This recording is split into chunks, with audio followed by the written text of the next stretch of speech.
तूने जो अग्नि तीर चलाया है,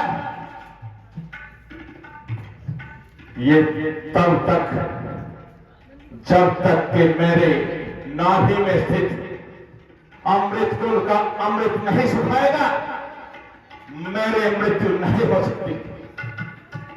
और जब तक ये अमृत सूखता है तो मेरी कुछ बातें सुन। हे राम, मैं जानता था कि तू ही नारायण का अवतार है, और घर और दुश्मन की मृत्यु के बाद यह बिल्कुल स्पष्ट हो गया था। हे राम, मैं ये भी जानता था कि सीता साक्षात जगदम्बा है। सीता अपने पूर्व जन्म में जब वेदवती थी तब उसने मुझे श्राप दिया था। मुझे वो श्राप भी स्मरण है। उसने कहा था कि मैं पृथ्वी की गोद से तेरा काल बनकर उठूंगी। क्या तू सोचता है कि मैं जानता नहीं था कि राजा जनक को सीता हल चलाते हुए पृथ्वी की गोद से उठी? हे राम, फिर भी मैंने तुमसे शत्रुता की, क्योंकि यही नीति थी। जब मैं और कुंभकर्ण पिछले जन्म में जय और विजय के रूप में तुम्हारे अर्थात विष्णु के द्वारपाल थे, तब किसी कारणवश मुझे श्राप मिला था। और इस जन्म में हर हाल में, हर अवस्था में मुझे तुमसे शत्रुता ही निभानी थी। राम, तुमने इस जन्म में बहुत सी लीलाएं दिखाई, परंतु रावण की भी कुछ लीलाएं हैं। राम, जब लक्ष्मण को शक्तिवान लगा और लक्ष्मण मूर्छित हुआ तो सुसेन उसका उपचार करने आया। वो मेरी ही आज्ञा से आया था। राम, वो मेरी ही आज्ञा से आया था।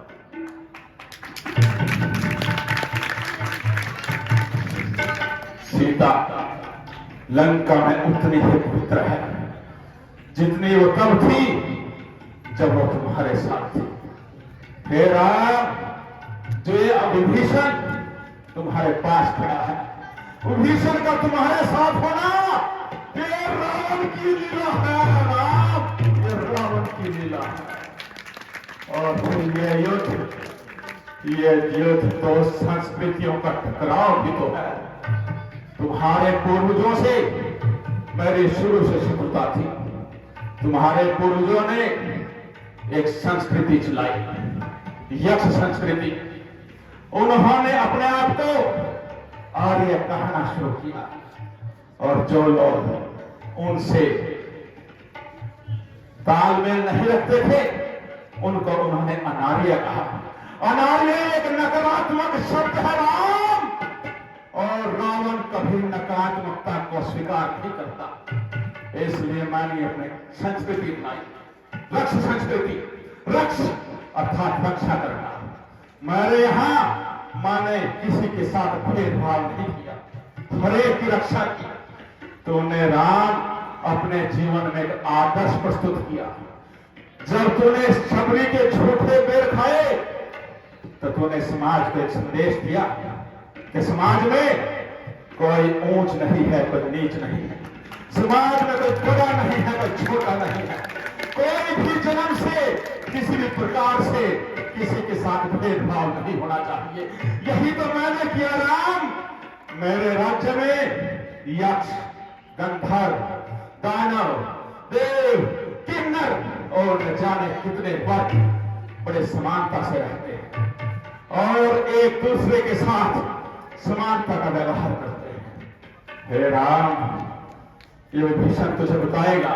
पूछना विभीषण से कि जब सुबह होती है तो लंका का प्रत्येक निवासी सुबह उठकर भजन करता है, मंदिरों में घंटियां बजती हैं। इसलिए हे राम, लंका में भी सात्विकता है। हाँ, मुझे अहंकार अवश्य हो गया था, और मेरा अहंकार अगर ना होता तो क्या राम तो मेरा संहार करता? कुछ तो अवगुण होने थे मुझमें क्योंकि मुझे अपने सारे कुल का उद्धार तुम्हारे हाथों कराना था।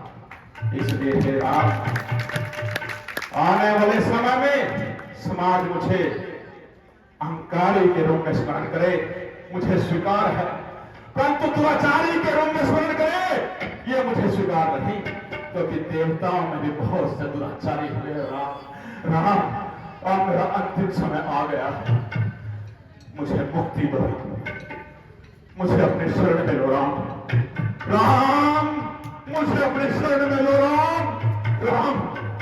इस पृथ्वी पर एक जगह सुनिश्चित करो जहां मैं अपने शरीर को आराम से मिला सकूं।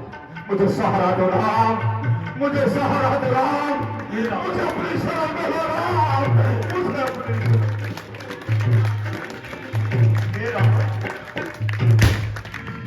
मुझे अच्छी तरह विदित है कि वैकुंठ धाम में जय और विजय के रूप में तुम ही मेरे द्वारपाल थे,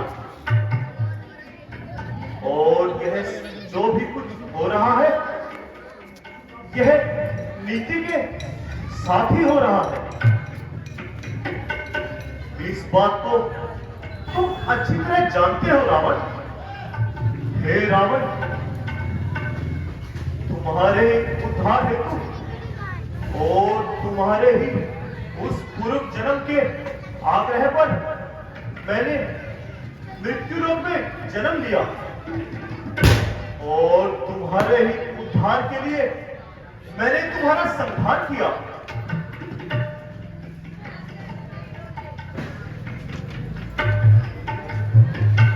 विभीषण जी, आप लंका में जाइए और पूर्ण सम्मान के साथ इनका दाह संस्कार कीजिए। जैसी आज्ञा प्रभु।